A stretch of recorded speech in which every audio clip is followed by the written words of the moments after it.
You are as well. I am a big fan of music. I've been playing guitar for years, and I know Belmont has a ton of kids here that are just highly devoted, highly passionate to music. I love that about the school. That's why I'm here. But I'm not here to talk to you about myself. I'm here to talk to you about the Red Hot Chili Peppers and why I don't think anybody can argue that they're not the greatest band of all time. I don't see it any other way. No way to convince me. It's not One Direction.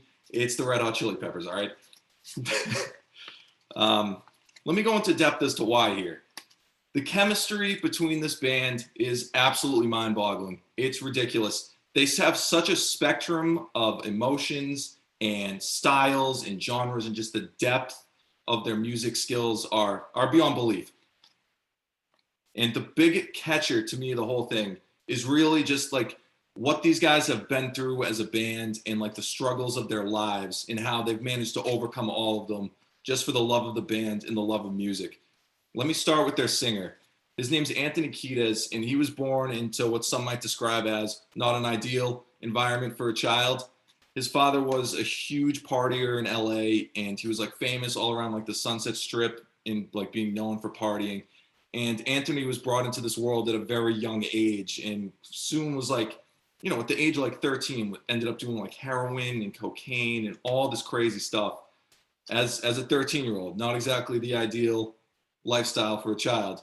Flea, their bass player, had a very similar experience as a child. His father left them at a young age to move back to their homeland, Australia, and her mom moved in with her new boyfriend, who was, complete alcoholic. He was a musician, just abusive father. So Flea turned to the streets looking for refuge and also wound up entering the world of drugs.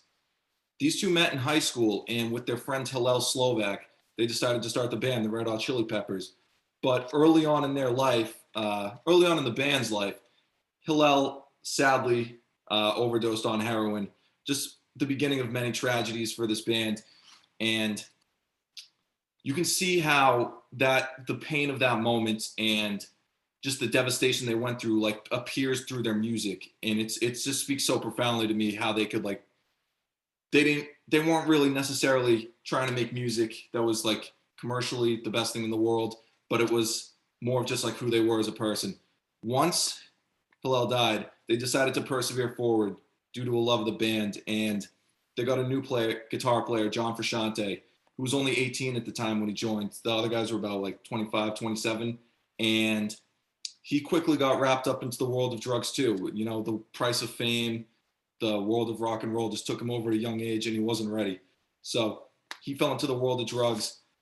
However, despite all these obstacles, he managed to overcome his addictions. They all managed to overcome their addictions because of a love of the band and a love for each other. And they managed to pull through and create some of the greatest music I've ever heard in my life.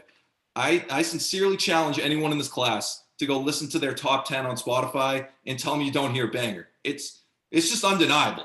Like, you can't tell me they're not like incredibly great musicians who have like a profound depth and beauty to their music.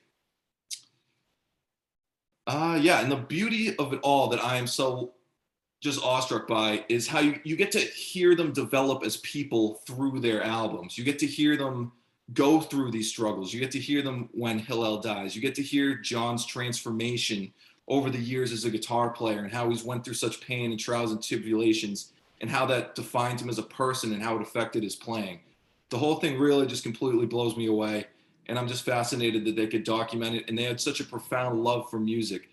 Just despite the fact that their lives had so much tragic in it, they found something redeemable, something to hold on to, and something so pure and beautiful that they found something to live for, and I just find that's like incredibly beautiful.